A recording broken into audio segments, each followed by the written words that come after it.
আওয়ামী লীগ নিজেরা নিজেদের দলকে গুলি করে মারে একটা মেম্বারশিপের জন্য, সেখানে অন্য দলকে আওয়ামী লীগ সিট দেবে, আসন দেবে, এটা চিন্তা করার কোনো সুযোগ নেই। অন্তর্বর্তী সরকার না বলে জামাত প্রোডাক্ট সরকার বলতে পারে। এই সংগঠনের ফান্ডিং গুলা বা সংগঠন চলে কিভাবে? একটা রাষ্ট্রীয় পৃষ্ঠপোষকতা ছাড়া বড় মিডিয়া এস্টাবলিশ করতে পারেন। এই জন্য বড় মিডিয়া আমাদের জন্য গড়ে ওঠেনি। এদের পক্ষে মিডিয়াগুলো বিনিময় হয়েছে। 24 জানুয়ারির ইলেকশনে আপনারা ডামি হিসেবে দাঁড়িয়েছেন, এটা কি সত্য? শুধুমাত্র রাষ্ট্রীয় ক্ষমতার জন্য ইসলামের সকল মৌলিকত্বকে বিসর্জন দেওয়ার নাম জামাত ইসলামী। জামাত ইসলামের কথা না বলাই ভালো, কারণ সকাল সন্ধ্যা মাশাআল্লাহ তাদের কথার কোনো কি নেই। সকালে যেটা বলবেন এটা যদি বিকেলে না পাল্টান তাহলে এটা জামাত ইসলামী হবে না। সম্মুখ সারির যারা ছিল তাদেরকে আমরা একদম শেষ দেখতে পাচ্ছি কিনা বলা যায়। আমার চেয়ে অনেক বেশি স্পিড নেতা কর্মীদের মাঝে আছে, আমি বিশ্বাস করি। বলে 24টা তাদের, কিন্তু 24টা তাদের না, 24টা ছাত্র জনতার। 24-এর গণ আন্দোলনকে কিছু দুষ্কৃতিকারী হাইজ্যাক করতে চায়। বলা হয় যে এখানে মোটামুটি সবকিছুতে ডিপ স্টেটের মতো আপনার হাত থাকে। তিনি আমাকে বললেন যে ভাই আপনি তো আওয়ামী লীগকে চিনেন না। বললাম সেটা কিরকম? বলে আওয়ামী লীগের এমপিও লাগবে, উপজেলা চেয়ারম্যান লাগবে, ভাইস চেয়ারম্যান লাগবে, মহিলা ভাইস চেয়ারম্যান লাগবে, ইউনিয়ন পরিষদের চেয়ারম্যান লাগবে, মেম্বার লাগবে, এমনকি চৌকিদারও লাগবে। মানুষ জন্মগ্রহণ করে কাঁদতে কাঁদতে, বেড়ে উঠে অভিযোগ দিতে দিতে মারা যায় হাহুতাশ করতে করতে।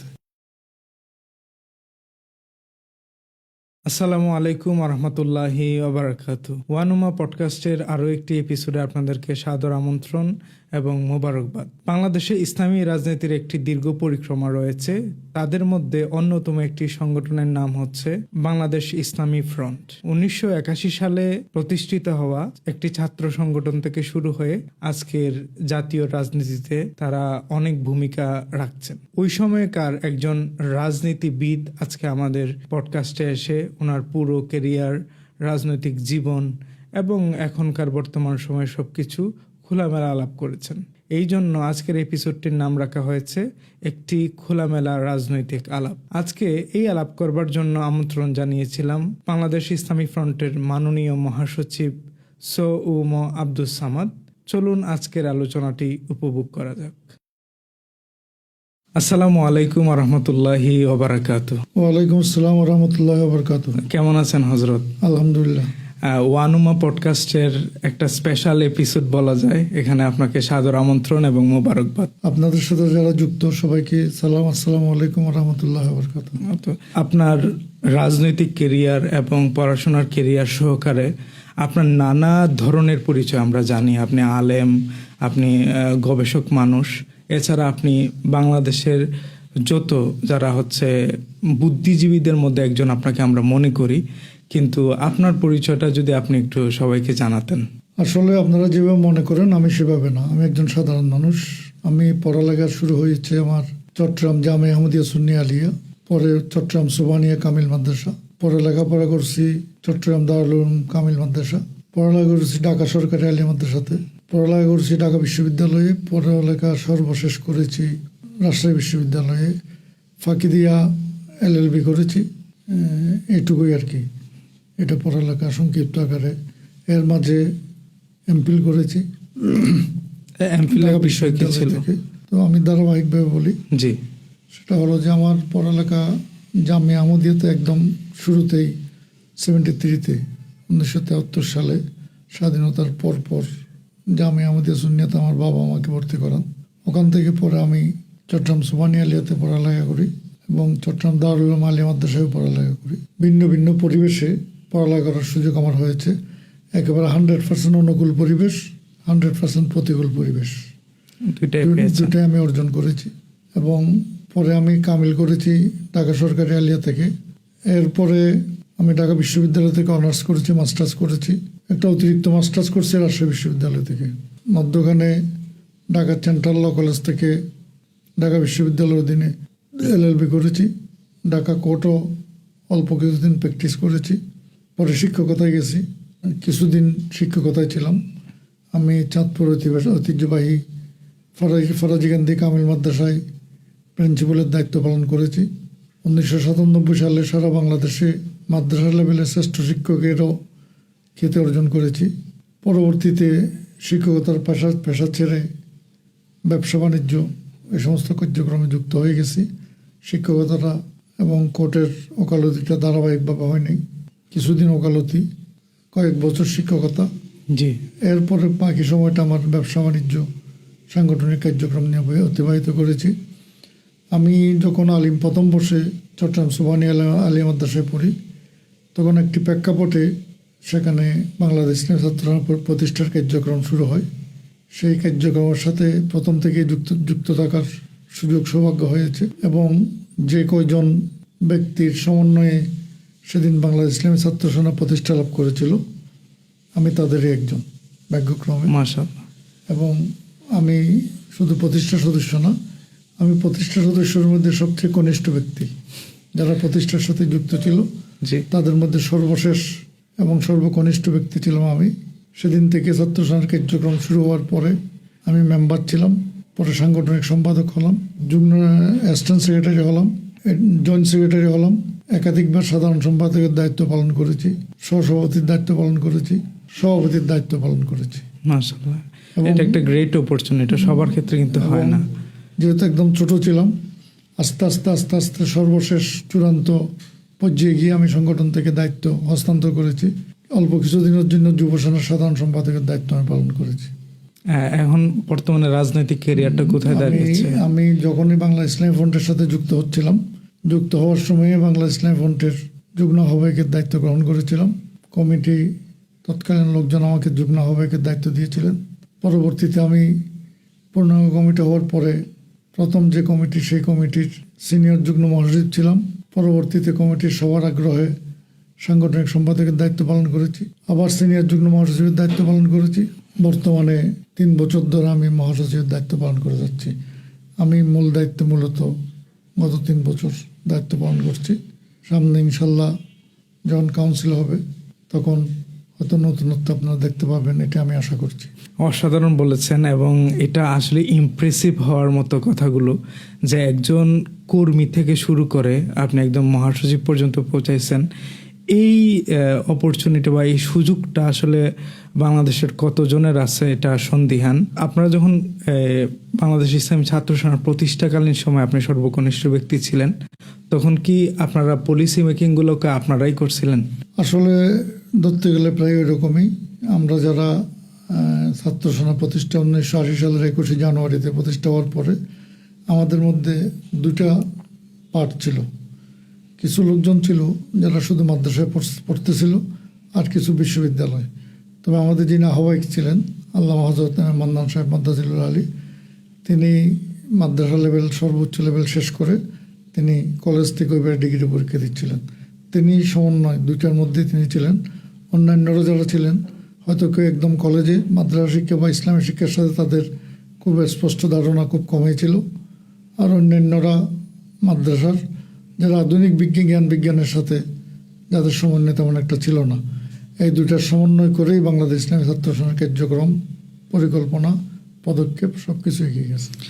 অনেকে আপনার অধ্যক্ষ নিয়ে আসলে ভুয়া কথাবার্তা বলে যে আপনি অধ্যক্ষ না। আজকের এই কথা থেকে প্রমাণিত হইল যে আপনি আসলে কোথাকার অধ্যক্ষ ছিলেন, নামের আগে অধ্যক্ষ লেখার কারণে। আর ওমো আপনার যে নাম, এটার ফুল মিনিংটা কি? আসলে আমি তো অধ্যক্ষ হিসেবে নিজে পরিচয় দিতে চাই না। আমি একজন ছাত্র, কিছুদিন শিক্ষকতা করেছি, প্রতিষ্ঠানের দায়িত্ব পালন করেছি। এই দায়িত্বটা আমার আগ্রহে আসে নাই, কর্তৃপক্ষ আমাকে এই দায়িত্বটা অর্পণ করেছিলেন। আমি যতদিনই দায়িত্বে ছিলাম পুরো সময়টাই আমি অধ্যক্ষের দায়িত্ব পালন করেছি। তো আমার নামের মধ্যে আসলে নামটা একটু লম্বা, শিহাবুদ্দিন মোহাম্মদ আব্দুস সামাদ। এটাকে সংক্ষেপ করতে গিয়ে এত লম্বা নাম অনেকে বিরক্ত হতেন, এই জন্য এটাকে সংক্ষেপ করতে গিয়ে আব্দুস সামাদ শিহাবুদ্দিন মোহাম্মদ। এটা কিন্তু সিগনেচারও, এই নামটা আপনার একটা আপনার সিগনেচারও বহন করে। আমি সিগনেচার মধ্যে শুধু সামাদটাই লিখি, পুরো নাম লিখি না। বলতেছে যে আপনার এই নামটা কিন্তু একটা সিগনেচার নেম হিসাবে পরিচিত পাইছে। আসলে আর কারণ আমার নামটা এরকম না। আচ্ছা, আপনি যখন 1973 সালের কথা বলছিলেন, ওই সময়ে স্বাধীনতা পরবর্তী সময়, খুব সন্নিকটের সময়টা, ওই সময় বাংলাদেশে কিন্তু দুর্ভিক্ষ ছিল, এবং ওই সময়ে মানুষ পড়ালেখার চিন্তাটা খুব একটা তেমন করতোই না, কারণ তখন পেটে ভাত নাই এমন একটা অবস্থা। তো ওই সময় আপনি যে ডাইভার্সিটি ছিল, আপনি ঢাবিতে পড়েছেন, আপনি রাজশাহীতে পড়েছেন, কামিল করেছেন, ল পড়েছেন, এই যে এতগুলা ডাইভার্সিটি ওই সময়ে একটা দুর্ভিক্ষের সময়ে, দুর্যোগের সময়ে, বা ওই সময় তো আজকে থেকে যে 50 বছরের বেশি সময় আগে, ওই সময় মানুষ কিন্তু এত বেশি এডুকেশন, শিক্ষা, গবেষণা নিয়ে কোনোভাবেই চিন্তা করতো না। তো এই অনুপ্রেরণাগুলো বা এই শিক্ষার প্রসেসটা আপনার মধ্যে কিভাবে তৈরি হইলো? আসলে তখন আমিও চিন্তা করিনি, অনেকে চিন্তা করতো না, মানে আমিও চিন্তা করিনি।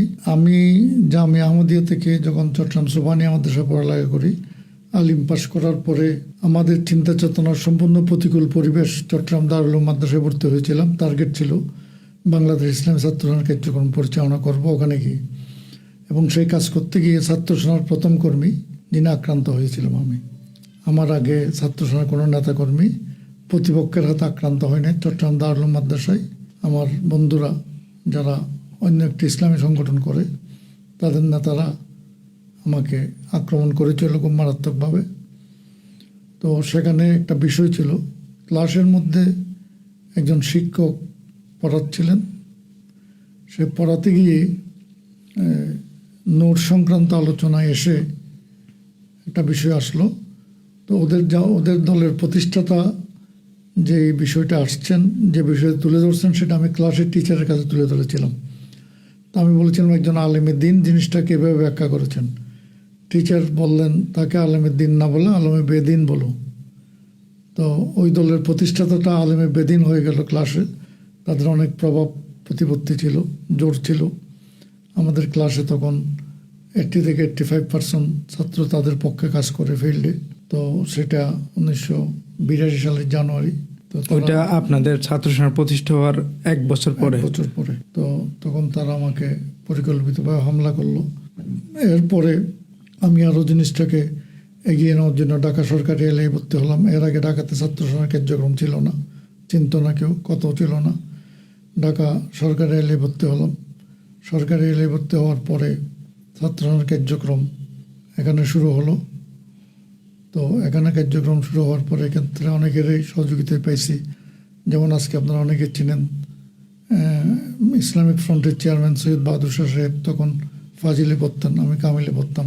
আমরা ওনাদেরকে নিয়ে ঢাকা লিয়ে তো বাংলাদেশ ইসলামী ছাত্র সেনার কার্যক্রম পরিচালনা করেছি। পরে আমরা ঢাকা ইউনিভার্সিটি ভর্তি হয়েছি, ঢাকার সর্বোচ্চ বিদ্যাপীঠ থেকে। আপনি এটা হয়তো জানেন, আমি ডাকসুতে ইলেকশন করেছি ছাত্র সেনার প্যানেলে, বিপিপদে আমি ছিলাম। আমরা পুরো প্যানেল দিয়ে ডাকসু নির্বাচন করেছি। সেই ডাকসু নির্বাচনের প্যানেল নাম ছিল সামাদ বাখতিয়ার বাসার পরিষদ। জি জি। বাসার সর্বশেষ কুমিল্লা সরকারি ভিক্টোরিয়া কলেজের প্রিন্সিপাল হিসেবে রিটায়ারমেন্টে গেছে। বখতিয়ার সাহেব আপনাদের সবার কাছে খুব পরিচিত মানুষ। তো আমি তো নগণ্য মানুষ আছি। আমরা সেভাবেই ধীরে ধীরে ওই যে চট্টগ্রাম থেকে শুরু করে বাংলার ঈশানকোণ থেকে এই আন্দোলনটাকে, এই কার্যক্রমটাকে আমরা এগিয়ে নিতে নিতে ঢাকা বিশ্ববিদ্যালয়ের ডাকসু পর্যন্ত নিয়ে এসেছিলাম। তখন আমি ছাত্র। আসলে সুন্নিদের সাংগঠনিক রাজনৈতিক ইতিহাসটা বাংলার এই ভূখণ্ডে গত 300 বছরে ছিল না। এই কার্যক্রমটা যে কয়জন সৌভাগ্যবান ব্যক্তির হাত ধরে শুরু হয়েছিল, আমার ভাগ্য এখানেই ভালো, আমি তাদের একজন। তো আমি জুনিয়র হিসেবে সবসময় পিছিয়ে পিছিয়ে ছিলাম, তাদের অনুগামী ছিলাম, ছিলাম সহগামী, ছিলাম সহযোদ্ধা। অনেক শিখেছি, অনুকরণ করেছি, এগিয়ে নেওয়ার চেষ্টা করেছি। এখানে আমার ব্যক্তিগত কৃতিত্ব বলতে কিছু নেই। এরপরে রাজশাহীতে সাংগঠনিক কার্যক্রম শুরু হয়েছিল। তো চিন্তা করেছিলাম, এখন তো অবশ্যই ডবল মাস্টার্স করার ব্যাপারে সুযোগ নেই, তখন ডবল মাস্টার্স করার সুযোগ ছিল রিলেটিভ সাবজেক্টে। সেই সুযোগটাকে কাজে লাগিয়ে আমি রাজশাহী থেকে মাস্টার্স করেছি। পরে চিন্তা করলাম রাজনীতিতে এগোতে হলে তো অ্যাডভোকেটরা বেশি আগায়, অন্য পেশার লোকজন রাজনীতিতে সুবিধা করতে পারে না। এই টার্গেটে LLB পড়লাম, কোর্টে প্র্যাকটিস শুরু করলাম। প্র্যাকটিস করতে গিয়ে বুঝলাম যে এই পেশাটা আমার সাথে স্যুট করবে না। এই পেশার সাথে আমি স্যুট করতে না পেরে আবার মানে কোর্টের প্র্যাকটিস বাদ দিয়ে আমি আবার শিক্ষকতায় গেলাম। চাঁদপুর ফরাজি হিন্দি কামিল মাদ্রাসা আমি প্রথম ভাইস প্রিন্সিপাল হিসেবে নিয়োগ পেলাম। তো ওখান থেকে আবার প্রিন্সিপালের দায়িত্ব পালন করলাম। তো এই আর কি, যা যতটুকু চেষ্টা করেছি, আল্লাহ যতটুকু সফলতা দিয়েছে, আমি মনে করি এখানে আমার ব্যক্তিগত কৃতিত্ব বা কোনো ক্রেডিট নেই। আমি সুন্নিয়তের কার্যক্রমকে এগিয়ে নেওয়ার জন্যেই চেষ্টা করেছি। সেই চেষ্টা করতে গিয়ে দেশের বিভিন্ন প্রান্তরে ঘুরেছি, গিয়েছি, যেখানে সুযোগ পেয়েছি পড়ালেখাটাকে সামনে রেখে সেখান থেকে কার্যক্রমটা এগিয়ে নিয়েছি। এই জন্য ঢাকালিয়া পড়া, এই টার্গেটের ঢাকা বিশ্ববিদ্যালয়, রাজশাহী বিশ্ববিদ্যালয়ে পড়া, এই টার্গেটে LLB পড়া।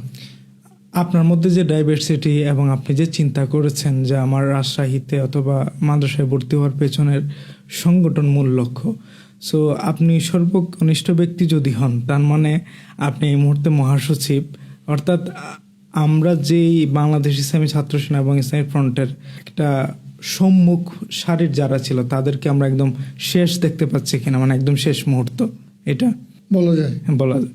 শেষ মুহূর্ত যদি হয়, আপনার মধ্যে যেই স্পিরিটটা ছিল এই মুহূর্তে কি আপনি আপনার দলের এবং আপনাদের ছাত্র সংগঠনের দলের কর্মীদের মধ্যে বা নেতাদের মধ্যে সেই স্পিরিটগুলো কি দেখতে পান? আমার চেয়ে অনেক বেশি স্পিরিট নেতাকর্মীদের মাঝে আছে আমি বিশ্বাস করি। কারণ একটা স্পিরিট বা আগ্রহ, অনুপ্রেরণা থাকলে কোনো কাজ আগিয়ে নেওয়া যায় না, কোনো কাজে পরিশ্রম দেওয়া যায় না, কোনো কাজকে গুছানো যায় না, কোনো কাজকে নিজের মধ্যে আত্মস্থ করা যায় না। সেই স্পিরিটটাই সবার ক্ষেত্রে কাজ করে। আমি বিশ্বাস করি সবার মাঝে সেই স্পিরিট আছে এবং তাদের প্রচেষ্টায় সব কিছু এগিয়ে যাচ্ছে। বাংলাদেশে যতগুলো ইসলামী দল প্রতীক এবং নিবন্ধন পেয়েছে তাদের অন্যতম হলেন আপনারা, বাংলাদেশ ইসলামী ফ্রন্ট। তো বাংলাদেশ ইসলামী ফ্রন্টের প্রতীক পাওয়া এবং নিবন্ধন পাওয়ার যাত্রাটা কেমন ছিল? আসলে এটা একটা খুব কঠিন বিষয়। নিবন্ধন প্রক্রিয়াটা আমরা শুরু করেছিলাম 2000 সালের শেষ দিকে। 2001-2 সালের দিকে আমরা নিবন্ধনের জন্য আবেদন করেছিলাম। তখন নিবন্ধন প্রক্রিয়া শুরু হয়েছে, কিন্তু কাউকে নিবন্ধন দেয় নাই। এই নিবন্ধন প্রক্রিয়াটা যখন চূড়ান্ত হচ্ছে 8 সালের দিকে, তখন আমরা একটু খুব কঠিন অবস্থা মোকাবেলা করছি। কারণ আমরা 91 সালের জাতীয় নির্বাচনকে সামনে রেখেই যখন হোসেন মোহাম্মদ এরশাদ সাহেব রাষ্ট্র ক্ষমতা থেকে চলে গেলেন কিংবা বিতাড়িত হলেন, তারপরেই আমরা রাজনৈতিক কার্যক্রম শুরু করেছি। দল গঠন করলেও তখন নিবন্ধন প্রক্রিয়া ছিল না। 2000 সাল থেকে নিবন্ধন প্রক্রিয়া হবে, করবে, এইভাবে কথাবার্তাই চলছিল। 8 সালে এসে চূড়ান্ত নিবন্ধন হলো। 8 সালে যখন নিবন্ধন হলো, তখন এই নিবন্ধন ধাপগুলো পরিপূর্ণ করা খুবই কঠিন ছিল। এই কঠিন ধাপ পরিপূর্ণ করে আমরা নিবন্ধন পরীক্ষা প্রক্রিয়াটা যখন চূড়ান্ত করলাম, এর আগেই আমাদের সাথে একসময় রাজনীতি করা আমাদের কিছু সহযোদ্ধা, কিছু ভাই, কিছু ভুল বুঝির কারণে বাংলাদেশটাকে পিছিয়ে নিয়ে গিয়ে প্রথমে ওনারা একই নামে সংগঠন করার চেষ্টা করেছিল। ইলেকশন কমিশনের শুনানি হয়েছিল। সেই শুনানিতে ইলেকশন কমিশন আমাদেরকে বৈধ দল হিসেবে স্বীকৃতি দেওয়ার পরে ওনারা কী কারণে যেন নামটা ঠিক রেখে বাংলাদেশটা পিছিয়ে নিয়ে আবার দল গঠন করলেন। এটা ওনারাই ভালো বলতে পারবেন কেন একই নামে করলেন। পরবর্তীতে ওনারাও নিবন্ধন চাইলেন, আমরাও নিবন্ধন চাইলাম। আমাদের নিবন্ধন চূড়ান্ত হওয়ার পরে আবার আমাদের আরেকটি অংশ তখন ছিল আমাদের আল্লামা অধ্যক্ষ আব্দুল জলিল রহমতুল্লাহ আলাই। তিনি এর আগে আমাদের দায়িত্ব থেকে, তিনি 1 সাল থেকে দায়িত্বে ছিলেন। এর আগের অর্থাৎ 8 সালের নিবন্ধনের আগে উনি সেই প্রক্রিয়ায় আমাদের থেকে বিদায় গ্রহণ করেছিলেন। ওনার সাথে থাকা কিছু অতি চালাক ব্যক্তিরা ওনাকে কাজে লাগিয়ে আবার আমাদের নিবন্ধনটাকে ডিস্টার্ব করার চেষ্টা করা হলো। আবার শুনানি হলো, আবার পিছালো, আবার ফেভার বিজ্ঞপ্তি হলো। এসব কারণ করতে গিয়ে আমাদের অনেক বেশি ভোগান্তি হয়েছে। আল্লাহর মেহেরবানি এটাই, বাংলাদেশ ইসলামী ফ্রন্ট 91 সাল থেকে শুরু হওয়ার পরে এর বিপক্ষে গিয়ে যারাই নিবন্ধন প্রক্রিয়া বানচাল করার চেষ্টা করেছে, আল্লাহর অশেষ মেহেরবানিতে তারা সাকসেস হয়নি। নাম পরিবর্তন করেছে, কেউ একেবারে বিলুপ্ত হয়েছে, কিন্তু বাংলাদেশ ইসলামী ফ্রন্ট সমহিমায় সগৌরবে নিজের অবস্থান ঠিক রাখতে সক্ষম হয়েছে। প্রতীক কি নির্বাচন কমিশন থেকে দেওয়া হয়েছে না আপনারা বাছাই করছিলেন? প্রতীক পাওয়ার ক্ষেত্রে নির্বাচন কমিশনে প্রতীকগুলো ছিল, ওখান থেকে আমরা বাছাই করেছি। মাশাআল্লাহ, এটা কিন্তু আপনাদের সাথে ইলম হোক, চিন্তাধারার ক্ষেত্রে হোক, এটা একটা পারফেক্ট ম্যাচ ছিল আপনাদের মোমবাতি মার্কা। আমি আপনার এই কথা থেকে 2টা প্রশ্ন উদ্ভূত হয়েছে, দর্শকরা করতে পারে, সেজন্য আমিও জানায় রাখছি। 2008 সালের কথাগুলো এটা আপনারা খুব ভালো বলতে পারবেন, আমরা তো অনেক ছোট তখন। তো 2000 মনে হয় আপনাদের 2009 থেকে মূল নির্বাচনটাতে আপনারা অংশগ্রহণ করছিলেন। এর আগেও করছি, এর আগেও করছেন। মোমবাতি আমরা প্রথম থেকে মোমবাতি নিয়ে আমরা অন্য কোনো প্রতীক ইলেকশন করিনি। 91 সালেও আমরা মোমবাতি নিয়ে আচ্ছা, election করছি। নিবন্ধন না হইলো নির্বাচন প্রক্রিয়া ছিল, প্রক্রিয়া ছিল, আমাদের প্রতীকও ছিল। গুড। তো 2008 সালে আমার যতটুকু সময় 55 নাম্বার অথবা 71 নাম্বারের একটা সুন্নি বার্তা বের হয়। তো 2008 সালের কিংবা 9 সালের শুরুর দিকে, 8 সালে হওয়ার পসিবিলিটি খুব বেশি।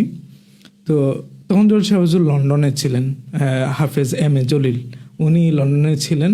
তো উনার লন্ডনে থাকা উনি দায়িত্ব দিয়ে গেছিলেন। পরে উনি দেশে যখন আসেন দেখেন যে ওনার চেয়ারম্যান পদ নাই। এটা কিন্তু সুন্নি বার্তাতে লেখা আছে ওইরকমভাবে। পরবর্তীতে যুব সেনা এবং উনার যে দল, উনি বলতেছিলেন যে উনার মেইন দল হচ্ছে বাংলাদেশ ইসলামী ফ্রন্ট, উনি পরবর্তীতে আলাদা সংগঠন করেন। এটার কি কোনো সত্যতা আছে?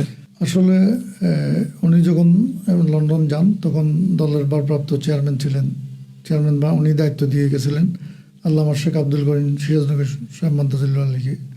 উনি দলের ভারপ্রাপ্ত চেয়ারম্যান ছিলেন এবং কাউন্সিলের সময়টা অনেক বেশি পেরিয়ে গেছিল। দল তখন সিদ্ধান্ত নিয়েছে কাউন্সিল করার জন্য। কাউন্সিলের ডেটটা হুজুরের সাথে পরামর্শ করেই করা হয়েছিল। তো কাউন্সিল উনি বাংলাদেশে আসার পরেই কাউন্সিল হয়েছে। আচ্ছা। কিন্তু হুজুরের অনুপস্থিতিতে কাউন্সিলের সিদ্ধান্ত নেওয়াতে হুজুর একটু রাগী মানুষ, তিনি কাউন্সিলে আর যোগদান করেননি। তিনি কাউন্সিলে যোগদান না করাতে অটোমেটিক প্রক্রিয়ায় নতুন কমিটি হয়েছে, সেই কমিটিতে তিনি আর ছিলেন না। ওই যে ওনার সাথে থাকা কিছু অতি চালাক অ্যাডভোকেট, যেগুলো সুপ্রিম কোর্ট হাইকোর্টে ওকালতি করতেন, ওনাকে অজস্র সম্মান শ্রদ্ধা করতেন, ওনারা হুজুরকে সামনে রেখে কিছু ফায়দা লোটার চেষ্টা করেছিলেন। তো হুজুরও সাময়িকভাবে ওনাদের সাথে একমত থাকলেও পরবর্তীতে হুজুর ওদের সাথে একমত ছিলেন না। ওনারা চেষ্টা করেছিলেন নিবন্ধনটা ওনাদের নামে পুনরুদ্ধার করার জন্য। ইলেকশন কমিশনে ওনারা আবার আবেদন করে। আমরা প্রথম ইসলামিক ফ্রন্ট বাংলাদেশ থেকে বাংলাদেশ ইসলামিক ফ্রন্টকে উদ্ধার করি।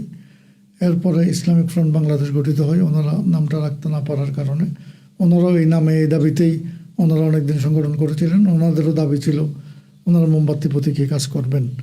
কিন্তু মূলদল হিসেবে যখন আমাদের স্বীকৃতি চলে আসলো তখন ওরা নামটা চেঞ্জ করলেন, বাংলাদেশটাকে আগে পরে নিয়ে গেলেন, ইসলামিক ফ্রন্টটাকে আগে নিয়ে আসলেন। ইসলামিক ফ্রন্ট বাংলাদেশ ইসলামিক ফ্রন্টকে উল্টেই ওনারা এভাবে করে আবার পুনরায় ওনারা নিবন্ধন করলেন। এই কাজটা শেষ হলো। এরপরে আবার পেঞ্চুল শাহ হুজুরের অ্যাপ্লিকেশন ছিল, এটা নিয়েও এখানে ইলেকশন কমিশনের শুনানি হলো। শুনানিতে ইলেকশন কমিশন আমাদেরকে মূল দল হিসেবে স্বীকৃতি দিলেন, ওনারা স্বীকৃতি দিলেন না। এরপর ওনারা বাংলাদেশ ইসলামী ফ্রন্ট নাম নিয়ে রাখান নেই, তারপর সার্ভাইভ করে না। তো ওইখানে কিন্তু এখনো তো আমরা যুব দলটাকে এখনো দেখি। এটা যুব দল মানে এরা আসলে সাংগঠনিক না, এটা জলিল শাহ হুজুরের কয়েকজন ভক্ত অনুরক্ত, ওনারা বাংলাদেশ যুব সেনা। বাংলাদেশ যুব সেনা, আমাদেরটা হলো বাংলাদেশ ইসলামী যুব সেনা। আচ্ছা, ওনাদের নামটাও ভিন্ন। ওনারা বাংলাদেশ যুব সেনা নামে শাহজাহানপুরে কয়েকজন ছোট ভাই কাজ করেন। ওনাদের মতো করে করেন। ওনাদের সাথে আমাদের কোনো দ্বন্দ্ব বা কোনো বিভেদ কোনো বিষয় ওনাদের সাথে আমার নাই এবং থাকবো না ইনশাল্লাহ। দল নিবন্ধন হওয়ার আগে 2003 বা 2004 আপনাদের মধ্যে বড় দুইটা দলের ফারাক তৈরি হওয়ার মূল বেসিক কারণটা কি ছিল?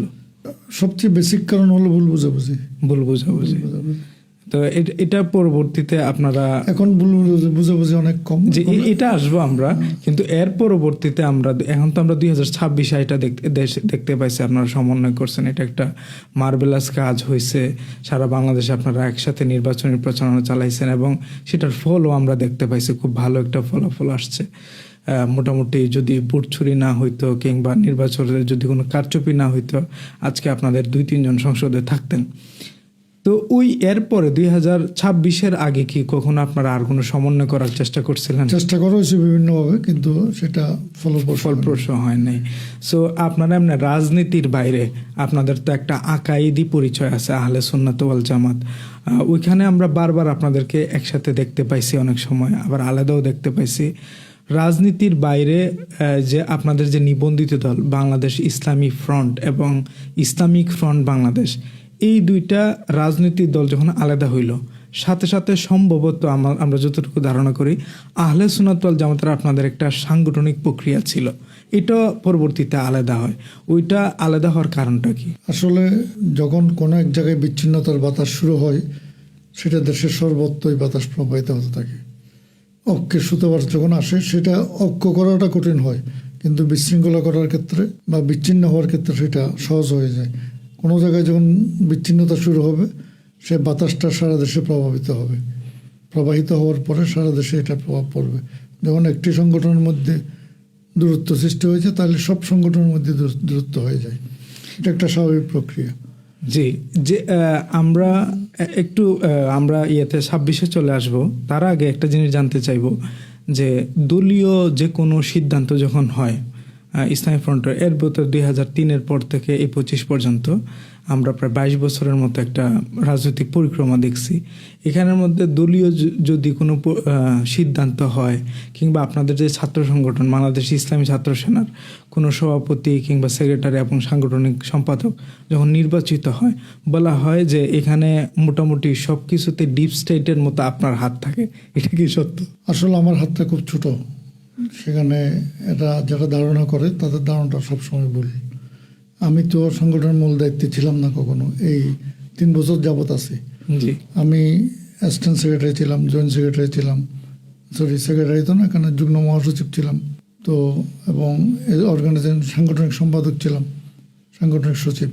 তো সাংগঠনিক এখানে মহাসচিব চেয়ারম্যান যেখানে ছিলেন মূল দায়িত্ব, ওনাদের বাইরে আমার হাত থাকার তো কোনো সুযোগ নাই। আর একটা জিনিস মনে রাখবেন, ছাত্র সেনার কমিটিগুলো সেন্ট্রালি যখনই হয়েছে, মাঝখানে 2-3টা বছর ওরা সাংবিধানিকভাবে ইসলামী ফ্রন্টের প্রেসিডিয়ামদের উপর দায়িত্ব দিয়েছে, সেক্ষেত্রেও মহাসচিবের উপর দায়িত্ব নেই।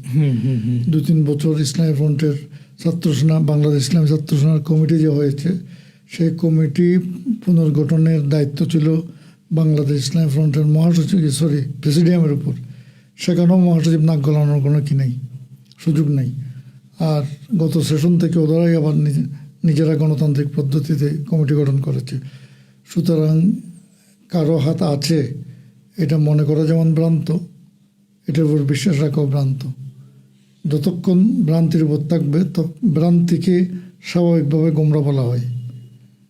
তো সুতরাং আমি আর গোমরা বললাম না, কিন্তু ওরা ভ্রান্তি নিয়ে আছে, ওরা ভ্রান্তি নিয়ে থাকুক। আপনি দেশের উত্তরবঙ্গ থেকে দক্ষিণবঙ্গ এই 2026-এর আগে 25 সাল পুরা সাল, এমনি তো আপনি অন্য বছর তো দৌড়ান, কিন্তু এই বছর আমরা নির্বাচনের 7-8 মাস আগে থেকে আপনাকে প্রচুর দৌড়াদৌড়ি করতে দেখছি, সমন্বয় করতে দেখছি, এবং শেষ পর্যন্ত আপনারা সাকসেস হয়েছেন।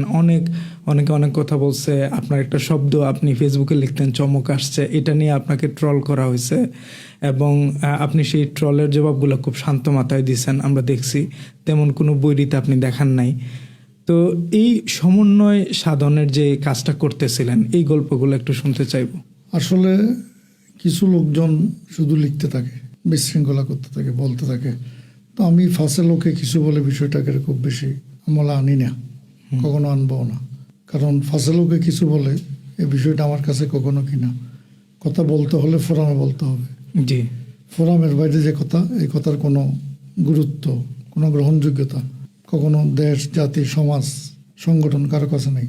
জি, সুতরাং কথা যদি বলতেই হয়, কথা ফোরামে বলতে হবে, ফোরামে আসতে হবে। ফোরামে যারা আছেন তারাই বলবেন, ফোরামের বাইরে কথা বলে কোনো লাভ নেই।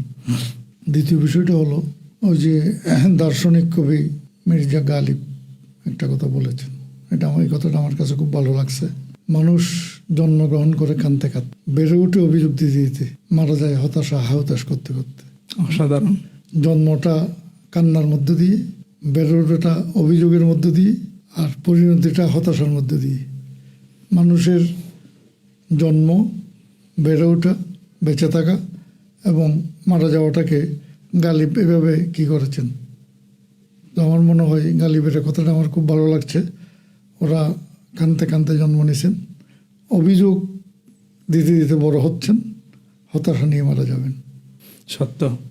জি, আমরা সমন্বয়ের গল্পগুলো শুনতে চাচ্ছিলাম। 23শে ডিসেম্বরে আমরা ইসলামিক ফ্রন্ট বাংলাদেশের কাছে একটা চিঠি দিয়েছিলাম। সেই চিঠিটা ছিল যে 24শে ডিসেম্বরে আমরা চিঠি দিলাম। আমরা বললাম যে কোনো মতে একটা সংগঠনে রূপান্তর করা যায় কিনা। এটা নিয়ে ওনাদের সাথে আমাদের একাধিক বৈঠক হলো। আমরা 1টা 2টা 3টা চিঠি আদান প্রদান হলো, 3-4টা মিটিং হলো। এর পরবর্তীতে আমরা এক সংগঠন কীভাবে করা যায় এটা নিয়ে আগাচ্ছিলাম। এর পরবর্তী দেখা গেল যে ওনারা একটা প্রস্তাব দিলেন যে আসলে বাংলাদেশের নিবন্ধন পাওয়াটা অনেক কঠিন। এক সংগঠন হলে যে কোনো একটা সংগঠন নিবন্ধন বাতিল হতে পারে, বাতিল করতে হতে পারে, এটা আবার সবাই মানবেও না। তো এটা নিয়ে ভুল বোঝাবুঝি হতে পারে। সুতরাং একক সংগঠন না করে এটাকে জোট করা যায় কিনা।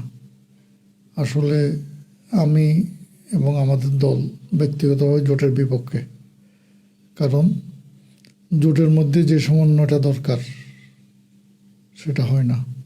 হয় কখন, যেমন মনে করেন আওয়ামী লীগ, বিএনপি, জামাত ইসলাম, এদের জোট আছে, এখানে একটা বড় দল, জি, আরগুলো অনেক, তাদের তুলনায় অনেক অনেক অনেক ছোট দল। ছোট দল, তো মূল দল যা বলে অন্যরা তা করে, মানে একটা সেন্ট্রাল কমান্ড থাকে।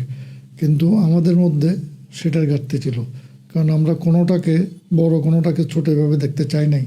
যদিও এর নির্বাচনে জনগণ ভোট দিয়ে কোনটা মূল দল কোনটা অন্য কিছু সেটা সুন্নি জনতা প্রমাণ করে দিয়েছে, কিন্তু আমরা নিজেদেরকে বড় দল, আমাদের কমান্ড শুনতে হবে, এই জাতীয় কোনো কার্যক্রম আমরা করি নাই। আমাদের দৃষ্টিভঙ্গি ছিল সবাই মিলে করুক।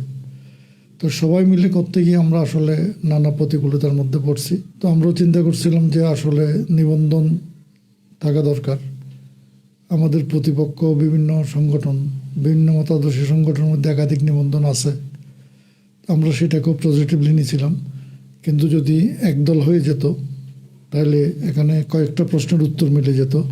যেমন অনেকে বলে, জানে না, ভুল বলে এটা, মতিন সাহেব 40 বছর ধরে পার্টির চেয়ারম্যান, কিন্তু মতিন সাহেব পার্টির চেয়ারম্যান হয়েছে 3 বছর, 40 বছর। কিন্তু ক্ষমতার একদম ঊর্ধ্বে ছিলেন। উনি ক্ষমতার মহাসচিব ছিলেন, 21 বছর মহাসচিবের দায়িত্ব পালন করছেন। তার মানে তিনি তো চেয়ারম্যান ছিলেন না। চেয়ারম্যান বলাটা ভুল। এবং আমি মহাসচিবও ছিলাম না, আমি মহাসচিবের দায়িত্ব পালন করলাম 3 বছর। অনেকেই বলে ফেলে যে আপনি 40 বছর যাবত দায়িত্ব পদ ধরে আছেন, দায়িত্ব না, 40 বছর ধরে পদ ধরে আছেন। তো এই যে না বুঝে কথা বলা, মিথ্যা বলা, ভুল বলা, এগুলোর মাধ্যমে মানুষ বিভ্রান্ত হয়। 40 বছর যাবত একটা লোক দায়িত্ব ধরে আছে, কিন্তু আমি দায়িত্ব গ্রহণ করছি 3 বছর, 40 বছর করতে হলো। তো আমরা যে একদল করার বিষয়টা, এখানে একটা কথা ক্লিয়ার যে আমরা আমাদের দায়িত্বটাকে দীর্ঘস্থায়ী রাখতে চাই না নতুন প্রক্রিয়ার মাধ্যমে। কারণ সোজা কথা, যখন দুইটা দল এক হবে তখন আমাদের দলের সবাই তো মূল দায়িত্বে থাকবে না, ওই দল থেকেও কিছু আসবে না, আমাদের দায়িত্বের পরিবর্তন হবে না। আমরা যদি ক্ষমতা ধরে রাখতে চাইতাম তাহলে কি এক দল করার প্রস্তাব দিতাম? কখনো না। এই কথাটা আমাদের শুভাকাঙ্ক্ষীরা অনেকে বুঝেন না। আমরা দায়িত্বকে একটা চলমান প্রক্রিয়া হিসেবে নিছি। দায়িত্ব আজকে আসবে, কালকে যাবে, দায়িত্ব আসবে, দায়িত্ব যাবে, থাকবে আদর্শ, থাকবে সংগঠন, থাকবে কর্মীরা, এটা সংগঠনের প্রাণ। তো এই জন্য আমাদের কথাটা ছিল যে এখন আমরা সেই কথায় বিশ্বাস করি, যদি দলটা এক দল হতো, এখন মনে করেন আমরা 45% ভোট পাইছি, ওনারা 8% পাইছেন, ওনারা 60% পাইছেন, তো সব মিলিয়ে 45-60, সব মিলিয়ে 60% মতো হয়। আমরা যদি এক দল থাকতাম, আমার বিশ্বাস আমরা 2% ভোট পেতাম। অবভিয়াসলি, কারণ আমাদের প্রচুর ভোটার আছে। এখানে আরো কিছু বিষয় আছে, যেমন মনে করেন আপনি হবিগঞ্জের লোক, হবিগঞ্জের 4-3-2 আসনটা আমরা প্রার্থী ঠিক করেছিলাম। এখানে আমাদের জোটের একতারা প্রতীক বললো যে হবিগঞ্জে আমাদের একটা সিট, সেটা দিতে হবে, দিলাম, ওনারা নমিনেশন সাবমিট করেনি। আমাদের আপনি চিনেন সম্ভব তাহিরউদ্দিন সিদ্দিকী, না, ইলেকশন করার জন্য 1 বছর কাজ করছে, কিন্তু ছেলেটা হতাশ হয়ে সংগঠন থেকে অব হয়ে গেছে। তো এখন বিষয়টা হলো যে আমরা জোট করতে গিয়ে জোটে অনেকগুলো সমস্যার মুখোমুখি হয়েছি। আমাদের জোটের অনেক ক্ষেত্রে নেতৃত্ব ছাড় দিতে হয়েছে। আমাদের সম্ভাবনাময় অনেকগুলো আসন, যেখানে আমরা দাঁড়ালে 50,000 ভোট পেতাম, সেখানে জোটের কারণে ছাড়তে হয়েছে, সেখানে অনেক কম ভোট পাইছি। চট্টগ্রাম 8-এর প্রার্থী দিতে দেরি হয়েছিল কেন? আসলে এখানে একটা বিষয় হলো যে এগুলা অনেক আলোচনায় আসছে। চট্টগ্রামে না, আমরা এখানে সেন্ট্রাল একটা মিটিংয়ে জোটের চেয়ারম্যান মহাসচিবদের আসন কনফার্ম করছিলাম, অন্যান্য আসন কনফার্ম হওয়ার আগে। সেক্ষেত্রে ইসলামিক ফ্রন্ট বাংলাদেশের চেয়ারম্যান উনি 2টা আসন নির্বাচন করবেন বলছেন, মহাসচিব সাহেব 2টা আসন নির্বাচন করবেন বলছেন, সুপ্রিম পার্টির চেয়ারম্যান 3টা আসন নির্বাচন করবেন বলছেন, মহাসচিব 2টা আসন নির্বাচন করবেন বলছেন, আমরা সিটগুলো ছেড়ে দিয়েছিলাম। এক্ষেত্রে আমরাও 4টে আসন নির্বাচন করার কথা ছিল আমাদের জন্য। তো আমাদের জন্য সিটগুলো আসছিল। আমাদের চেয়ারম্যানের জন্য চট্টগ্রাম 12, চট্টগ্রাম 8, 9, 10, অর্থাৎ পটিয়া আনোয়ারা।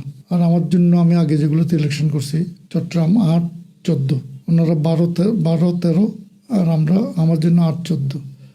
তো আমি আমার 8 হিসেবে আমার এই আসনটা আমি চিন্তা করলাম যে তরুণদের উঠে আনা দরকার, সম্ভাবনা ওই ছেলেদেরকে মাঠে নামানো দরকার, তারা অভিজ্ঞতা অর্জন করুক, পরিশ্রম করুক, জনগণের কাছে পৌঁছুক। ইনশাল্লাহ আমরা আশা করছিলাম তারা বিজয় হয়ে আসতে পারবে, হয়তো পারত, আল্লাহর হুকুম হয়তো ছিল না। এই হিসেবে আমরা চয়েস করেছিলাম। কিন্তু ওনারা এসে একটা পর্যায়ে দাবি করলেন যে না, আপনি যেহেতু করতেছেন না, ওনারা বললেন যে ওনাদের অনেক বিশাল হেভিয়েট প্রার্থী আছে, যেটা পাশ করে আসবে, এই আসনটা ছেড়ে দেন। আমরা ছেড়ে দিলাম। আমরা নমিনেশন আমার জন্য কনফার্ম থাকা, আমার কনফার্ম সিটটা আমি কি করলাম, ছেড়ে দিলাম জোট ঠিক থাকার জন্য। কিন্তু দেখা গেল নমিনেশন সাবমিটের 2 দিন আগেও ওনারা কোনো হেভিয়েট প্রার্থী তো দূরে, একজন সাধারণ প্রার্থীও কনফার্ম করতে পারেন নাই। তখন আবার ওনাদেরকে আমরা রিকোয়েস্ট করলাম যে আপনাদের যেহেতু প্রার্থী এখনও নিশ্চিত না, তাইলে আমরা ওকে প্রার্থী করতে চাইছিলাম প্রথম থেকে, এখনও চাই, এখন আপনারা যদি অনুমতি দেন তাহলে আমরা তাকে প্রার্থী করব। তো উনি বললেন যে ওকে প্রার্থী হবে। আমার সাথে কথা বলতে বললেন, সুপ্রিম পার্টির চেয়ারম্যানের সাথে কথা বললাম, আমি বললাম একাধিকবার, ও বললো, তারপর উনি বললেন যে আচ্ছা ঠিক আছে। তাহলে এই প্রার্থী বাছাইয়ের ক্ষেত্রে আমরা বৃহত্তর জোটের জন্য এটা কি হয়েছে, ছাড় দিতে হয়েছে।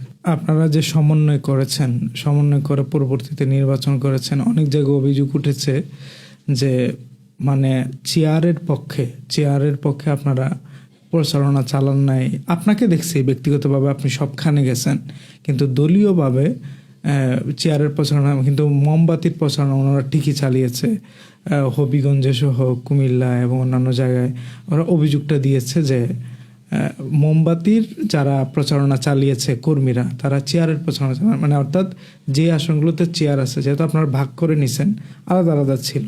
এই ব্যাপারে আপনি কি বলবেন? কথাটার ভিত্তি নাই। আমাদের ছেলে নেতা কর্মীরা সব জায়গায় ওদের পক্ষে কাজ করেছে, ওরাও আমাদের পক্ষে কাজ করছে, ব্যতিক্রম 2-1টা ছাড়া। জি, 2-1টা ব্যতিক্রম যে একেবারে হয় নাই তা না।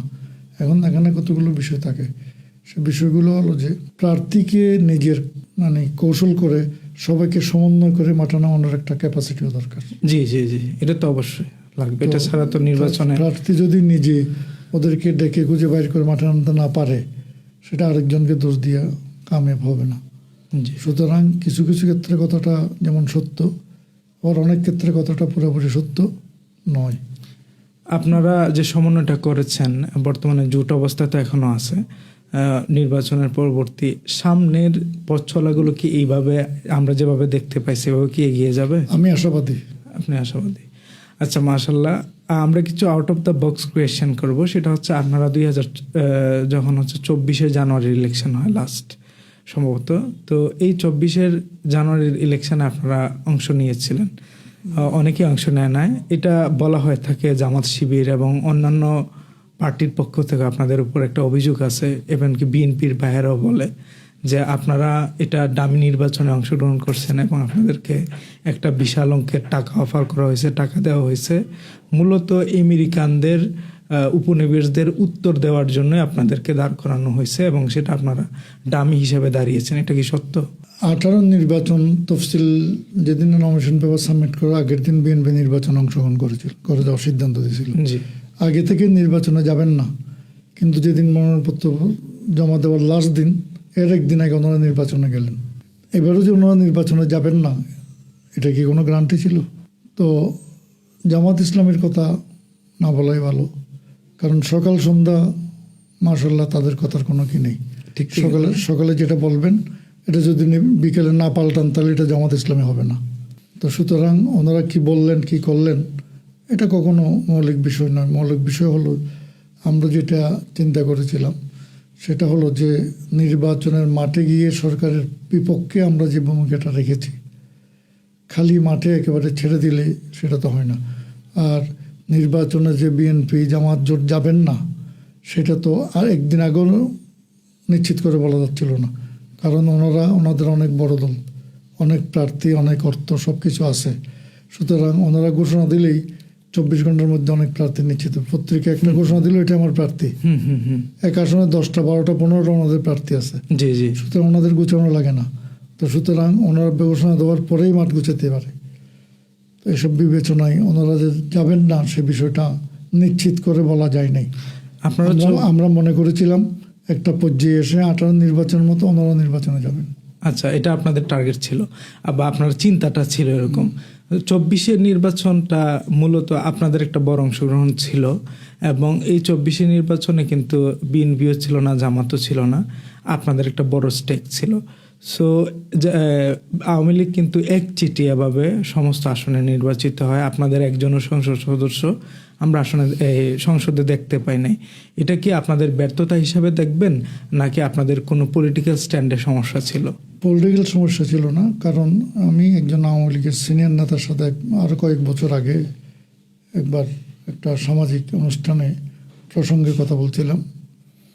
তো তিনি আমাকে বললেন যে ভাই, আপনি তো আওয়ামী লীগকে চিনেন না। আমি বললাম সেটা কীরকম? বললাম আওয়ামী লীগের এমপিও লাগবে, উপজেলা চেয়ারম্যান লাগবে, ভাইস চেয়ারম্যান লাগবে, মহিলা ভাইস চেয়ারম্যান লাগবে, ইউনিয়ন পরিষদের চেয়ারম্যান লাগবে, মেম্বার লাগবে, এমনকি চৌকিদারও লাগবে। আওয়ামী লীগ নিজেরা নিজেদের দলকে গুলি করে মারে একটা মেম্বারশিপের জন্য। সেখানে অন্য দলকে আওয়ামী লীগ সিট দেবে, আসন দেবে, সহযোগিতা করবে, এটা চিন্তা করার কোনো সুযোগ নেই। আপনারা যদি নিজেরা দখল করে আসতে পারেন, সেটা আপনাদের যোগ্যতা। সুতরাং ওনাদের এমপি লাগবে, উপজেলা চেয়ারম্যান লাগবে, ভাইস চেয়ারম্যান লাগবে, ইউনিয়ন পরিষদের চেয়ারম্যান লাগবে, মেম্বার লাগবে, চৌকিদারও তাদের লাগবে। তারা তার দলের বাইরে অন্য কাউকে চৌকিদারও ছাড়বে না। সুতরাং এটাই হলো আওয়ামী লীগ। আপনাদের এর পরবর্তীতে ওই বছরই কিন্তু বাংলাদেশে গণ অভ্যুত্থান হয়, এবং ছাত্র জনতার একটা বিশাল মুভমেন্টের কারণে হাসিনা সরকারের পতন হয়, এবং পুরা জুলাই জুড়ে ছাত্রদের শহীদি মিছিলের একটা আমরা লম্বা সিরিয়াল দেখতে পাইছি। প্রায় 2500-র উপরে ছাত্র জনতা শহীদ হয়েছেন। ওই সময়ে আপনাদের স্টেক কীরকম ছিল, আপনাদের অংশগ্রহণ কীরকম ছিল? বাংলাদেশে একমাত্র ছাত্র সংগঠন নোটিশ দিয়ে আন্দোলন অংশগ্রহণ করেছে, সেটা বাংলাদেশ ইসলামী ছাত্র সেনা। জি। সে আন্দোলনটা প্রাথমিকভাবে মূলত ছাত্রদেরই ছিল। জি। মাত্র শেষে 2-4 দিন আগে এসে এটা গণ আন্দোলনের রূপ নিয়েছে। গণ আন্দোলনের রূপ নেওয়ার পূর্ব পর্যন্ত ছাত্রদের 8 দফা ছিল, পরে 9 দফা ছিল। আপনারা দেখবেন বিভিন্ন পত্রপত্রিকায় 8 দফা 9 দফার প্রতি আমরা প্রেস কনফারেন্স করে লিখিতভাবে নির্দেশনা দিয়ে সমর্থন দিয়েছি। আমাদের কার্যক্রম তাদের আন্দোলনকারীদের সাথে ছিল, আমরা আন্দোলনকারীদের পার্ট। কিন্তু আন্দোলন চূড়ান্ত মুহূর্তে একটি চিহ্নিত গোষ্ঠী এটাকে হাইজ্যাক করেছে।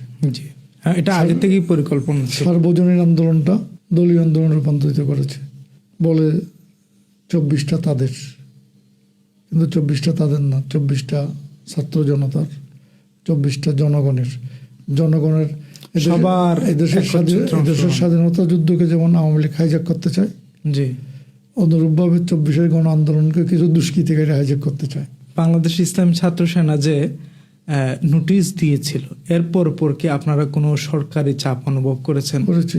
আওয়ামী লীগের অফিসিয়াল পেজে যে সমস্ত সংগঠনগুলো নিষিদ্ধ এবং প্রতিরোধ করার জন্য তারা কি করেছে, কর্মসূচি দিয়েছে, ওই নোটিশের পরে ছাত্র সেনা এবং যুব সেনাকেও তারা কালো তালিকাভুক্ত করেছে এবং তাদের নেতাকর্মীদেরকে যেখানে পায় সেখানে হামলা করার জন্য নির্দেশ দিয়েছে। আপনাদের পরিষ্কার বর্ণনা আছে 24-এর আন্দোলনের ব্যাপারে, পরিষ্কার বর্ণনা আছে হচ্ছে 24-এর নির্বাচনের ব্যাপারে। তারপরেও একটা বড় গোষ্ঠী আপনাদের ব্যাপারে অভিযোগ দেয় যে আপনারা ফেসিবাদের দোসর হিসেবে কাজ করেছেন।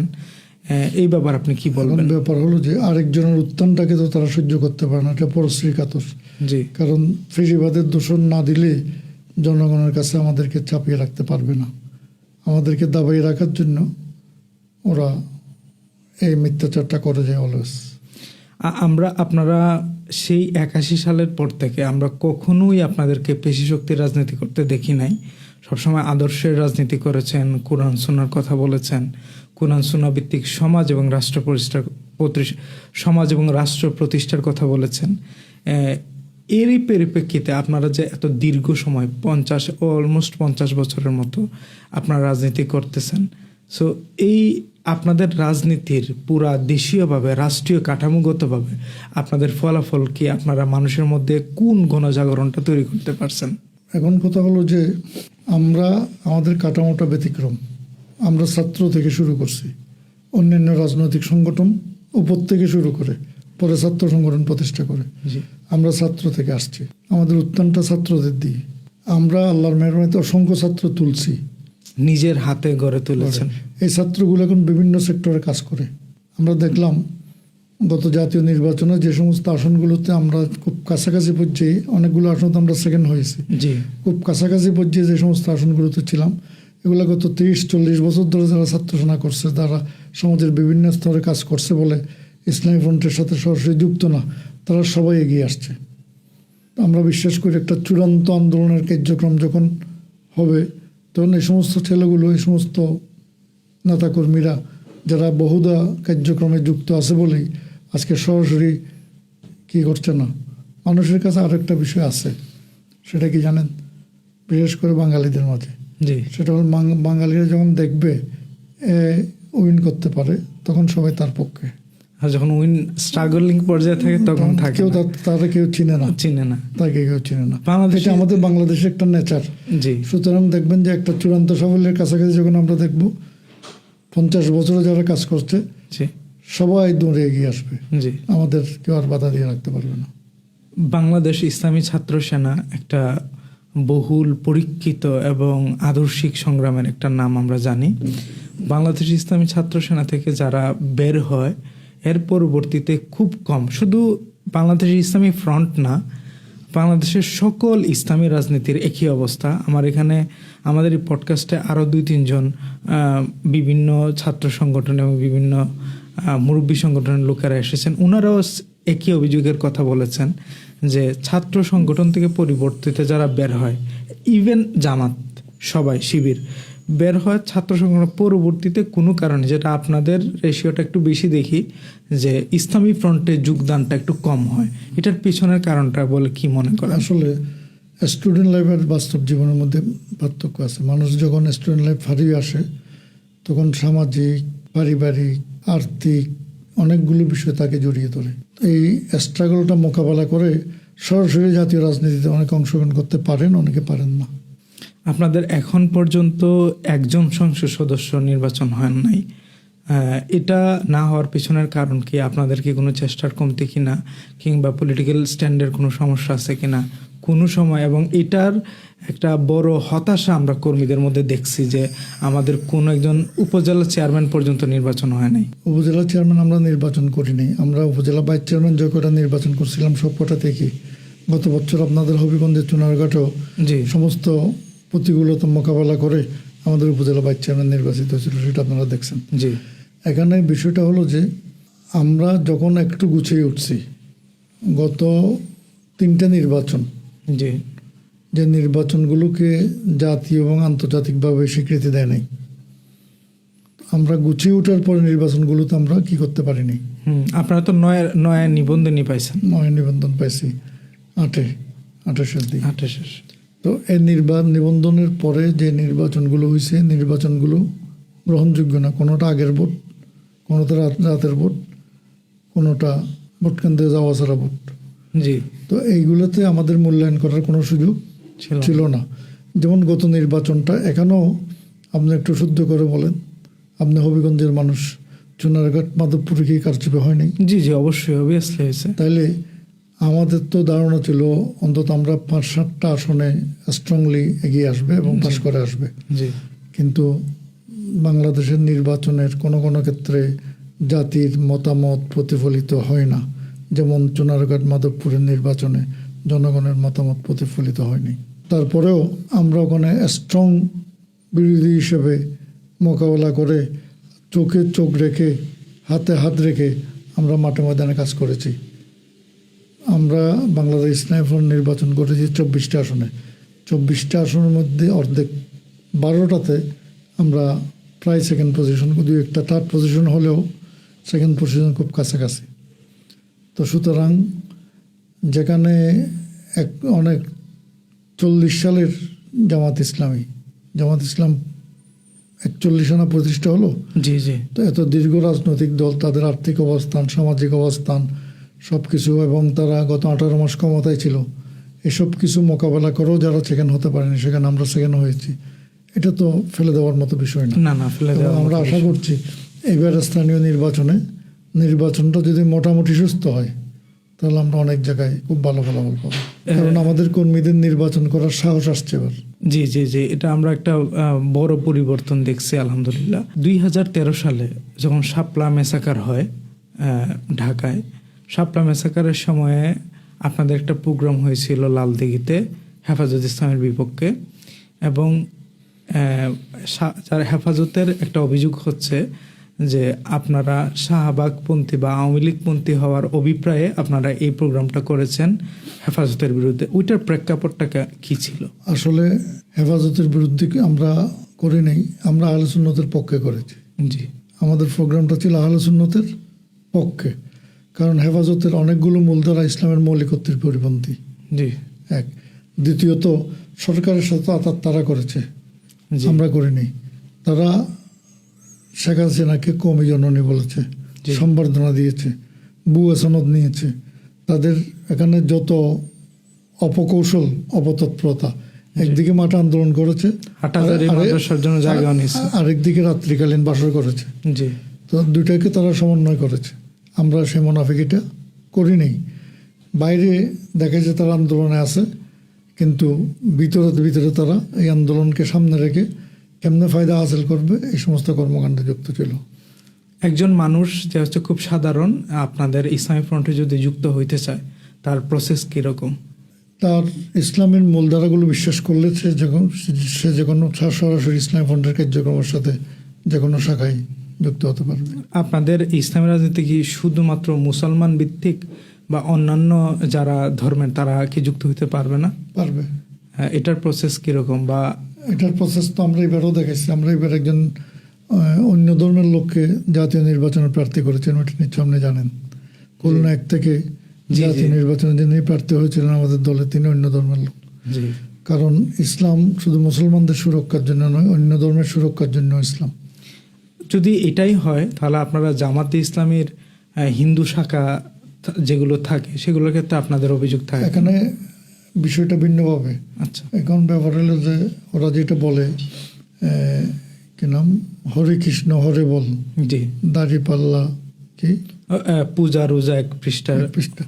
তো এগুলো তো তাদের ইসলামী ইমানি যে চেতনা, এই চেতনার পরিপন্থী। জি রোজাকে পূজার সাথে তুলনা করলে তাদের কর্মকাণ্ডগুলো, তাদের লোকজন গিয়ে গীতা ত্রিপিটক, হিন্দুর মন্দিরে গিয়ে পূজা করা, জি এগুলা তারা পাঠ করা। শুধুমাত্র রাষ্ট্রীয় ক্ষমতার জন্যে ইসলামের সকল মৌলিকত্বকে বিসর্জন দেওয়ার নাম জামাত ইসলামী।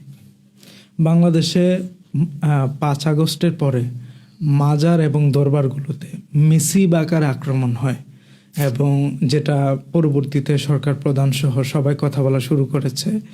এমনকি বর্তমান সময়ে এনসিপির একজন নেতা হাসনাত আবদুল্লাহ, তিনি বলেছেন যে দেবিদ্বারে যদি কোনো মাজারে হামলা হয় তিনি সেটা দেখে নেবেন। এছাড়া আরও নানা ধরনের জায়গা থেকে আমরা পজিটিভ রিভিউ দেখতে পাইছি। কিন্তু তারপরেও এখন পর্যন্ত একটা উগ্রবাদী গোষ্ঠী মাজারের পিছনে লেগেই আছে। এই ক্ষেত্রে আপনাদের অবস্থান কি, এবং এটাকে কিভাবে দমন করতেছেন? এখন বিষয়টা তো আপনারা মনে করেন ধর্মীয়, কিন্তু আমি মনে করি বিষয়টা রাজনৈতিক। আচ্ছা, কারণ 5ই আগস্ট বিকালবেলা, 5ই আগস্ট সন্ধ্যাবেলা লাকসামের দোগাইয়ে চাঁদপুর একটি মাজার হামলা হয়, হামলার মধ্য দিয়ে মাজার হামলা শুরু হয়। এখন সরকার পরিবর্তনের কয়েক ঘন্টার মধ্যে যদি একটা কর্মসূচি দেখা যায়, তাহলে সেটা কি ধর্মীয়, বাংলাদেশে ধর্মীয় পরিবর্তন আসছিল? আসে নাই, রাজনৈতিক পরিবর্তন আসছে। এই রাজনৈতিক পরিবর্তনকে কাজে লাগাইয়ে একটু উগ্রবাদী, সুবিধাবাদী, ধর্মীয় মূল চেতনার, ইসলামের মূল চেতনার পরিপন্থী ইসলাম ব্যাপারীরা মাজারগুলোতে হামলা করেছে। আপনারা আহলে সুন্নাত ওয়াল জামাতের রিপ্রেজেন্টেটিভ দল হিসাবে নিজেদেরকে দাবি করেন, বিশ্বাস করেন এবং দাবিও করেন, আমরা দেখতে পাইছি। সো এই দাবি এবং বিশ্বাস যেটা আপনি বলেন, জায়গা থেকে আপনার আহলে সুন্নাত ওয়াল জামাতের একটা মানুষ যে হচ্ছে আহলে সুন্নাত ওয়াল জামাতের আকিদা এবং আদর্শের উপরে বিশ্বাস করে, সে সুন্নাতে রাসূল ইলাহি নবীজির মুহাব্বত থেকে শুরু করে ওলিয়া উলিয়া সব কিছুর উপরে বিশ্বাস করে, এরকম একজন মানুষ বিএনপি করে কিংবা এনসিপি করে বা বামপন্থী কোনো দল করে, সো এখন ধরেন করেন, তো ওই জায়গাটা আপনারা কিভাবে দেখবেন? এখন আপনি যে কথাটা বলছেন প্রশ্নটা বৈপরীত্য। জি সেখানে হলো যিনি মনে প্রাণে আদর্শে চিন্তায় চেতনায় আহলে সুন্নতকে বিশ্বাস করবে জি, তিনি অন্য কোনো দল করতে পারবে? এটা বেসিক্যালি পারবে না, কিন্তু তার তো একটা স্ট্যান্ড অনেকের থাকে। তার বিশ্বাসের মধ্যে ঘাটতি আছে, তার চেতনার মধ্যেও পূর্ণতা আছে। জি তার বিশ্বাসের মধ্যে ঘাটতি আছে, চেতনার মধ্যে অপূর্ণতা আছে, কার্যক্রমের মধ্যে গ্যাপ আছে। আমি অনুরোধ করব ওনাকে ওনার চেতনার বিশুদ্ধতা করা, উনি নিজেকে সংশোধন করা। কারণ যে ব্যক্তিটা ইন্নদ্দিন আন্দুল্লাহ ইসলামকে বিশ্বাস করবে তিনি ধর্মনিরপেক্ষতা বিশ্বাস করতে পারবে না। আপনারা জাতীয় পর্যায়ে মিডিয়া ট্রায়ালের অনেক শিকার হন, কিন্তু আপনারা কখনো জাতীয় ইস্যুতে পরিণত হন নাই। আপনারা সোহরাওয়ার্দী উদ্যানে অনুষ্ঠান করেছেন, আপনারা ঢাকার বুকে প্রচুর জাতীয় প্রোগ্রাম করেছেন, চট্টগ্রাম সিলেটে তো করেনি, কিন্তু তারপরেও জাতীয় মিডিয়াগুলো আপনাদেরকে ফোকাস কেন করছে না? এটা হলো আসলে মিডিয়াগুলো তো দখলে আছে, জি, বিভিন্ন মানে পার্টি, মালিকানাধীনভাবে আছে। বিভিন্ন পার্টি, বিভিন্ন গ্রুপ, বিভিন্ন দল, বিভিন্ন সম্প্রদায় নিজস্ব। তখন অনেক একটা লোকের সাথে নির্ধারিত, সে আরেকজনের কাজ করবে কেন? জি, করে না, এটা তাদের দোষ না, কারণ তারা তো বুক ফিক্সড।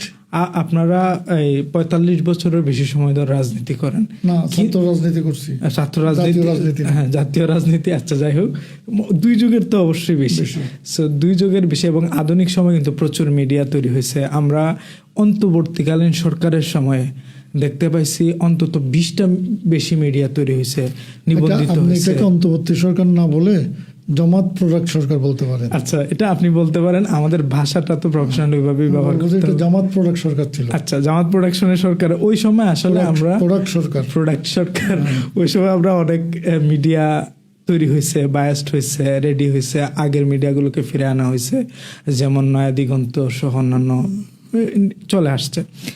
আমার দেশ পত্রিকা ব্যাক করলো, আমার দেশের মাহমুদুর রহমান ব্যাক করলো, কিন্তু আপনারা এখন পর্যন্ত এই দুর্যোগের বেশি সময়ে আসলে কোনো বড় মিডিয়া তৈরি করতে পারেন নাই কেন? আসলে বড় মিডিয়া তৈরি হয় না, মিডিয়াগুলো ধীরে ধীরে গড়ে ওঠে, এবং একটা রাষ্ট্রীয় পৃষ্ঠপোষকতা ছাড়া বড় মিডিয়া এস্টাবলিশ করতে পারে না। আমরা যেহেতু রাষ্ট্রীয় পৃষ্ঠপোষকতা দিতে পারি নাই, এই জন্য বড় মিডিয়া আমাদের জন্য গড়ে ওঠেনি। যারাই গড়ে উঠছে, শুনেন আমি এই সমস্ত দলের নাম ধরতে চাই না, জি, কিন্তু এদের পক্ষে মিডিয়াগুলো বিনিময় হয়েছে, জি, এটার পিছনে এদের যথেষ্ট কি আছে, বিনিয়োগ আছে। জি, বিনিয়োগের বাইরে কিছুই হয়নি, হয় না, অবশ্যই না। তো কিন্তু যে আমি সে বিনিয়োগটা দিতে পারিনি, এটা আমার ব্যর্থতা। জি, থ্যাংক ইউ এটা বলার জন্য। আপনারা কি সামনে এই সমস্ত জিনিসে ফোকাস করবেন কিনা? আগ্রহ আছে, চেষ্টাও আছে, ইনশাআল্লাহুল আজিজ। আমরা খুব শেষ মুহূর্তে আসছি, কিছু জিনিস আমরা জিজ্ঞেস করে শেষ করে দিব। সেটা হচ্ছে বাংলাদেশ ইসলামী ফ্রন্ট জাতীয় পর্যায়ের একটা সংগঠন, এবং আপনাদের নামে অভিযোগ আছে যে আপনারা ফেসিবাদী সরকারের যেই ফান্ডগুলো নেন এগুলা থেকে চলেন, কিন্তু এটাকে আপনি একটু আগে ডিনাই করেছেন এবং এটার ব্যাপারে আপনি এক্সপ্লেন করেছেন। আমরা জানতে চাইব যে এত বড় একটা সংগঠন যার 64 জেলাতে সাংগঠনিক প্রক্রিয়া আছে, এই সংগঠনের ফান্ডিংগুলা বা সংগঠন চলে কিভাবে, আপনাদের চলমান প্রক্রিয়াগুলো কেমন থাকে? যেমন আপনি বলেছেন আপনার ব্যবসা আছে, বাণিজ্য আছে, কিন্তু সবার তো এরকম ব্যবসা থাকে না। সো ওই সমস্ত কর্মীদের চেষ্টা বা আপনাদের সাংগঠনিক প্রক্রিয়া কেমন? অ্যাকচুয়াল ব্যাপার হলো যে যারা অন্যের ফান্ডে চলে, জি, তারা সেই কথাটা আরেকজনের জন্য বলে।